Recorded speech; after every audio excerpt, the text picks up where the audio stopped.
Hurmatli do'stlar, bizning Burak do'stimiz keldi. Erjanning do'sti. Ritm Performance kompaniyasining mushisi, janob boshchisi hozir o'sha atrofga kelib jadir. Xush kelding. Xush xush kelding. Hoş bulduk. Hoş bulduk. Bizning atrofga inshaalloh. O'sha bizning janag'iday akademiyamizning baldari buyursa, o'sha Burak bilan birga ulkan ish yasaymiz, bir oyda жұмыс жасаймыз, testtер topshiramiz, Xudo xolasa. Bizning baldarimizga foydali bo'ladi deb o'ylayman.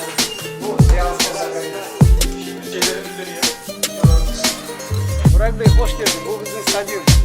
Antrenman yapacak yerimiz.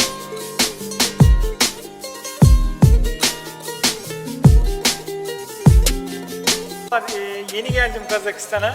Real Sport Akademi'de çok iyi karşılandım. Çok iyi bir tesis var. Çok iyi düşünen bir başkan ve bir antrenör var.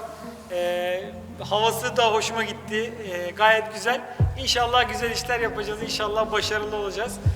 Buraya değer katmaya geldik. Faydalı olmaya geldik. Sporcuların ölçümlerini alacağız. Sporcuların bilimsel verilerini paylaşacağız.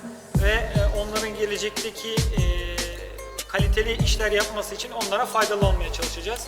Bir müddet buradayız inşallah.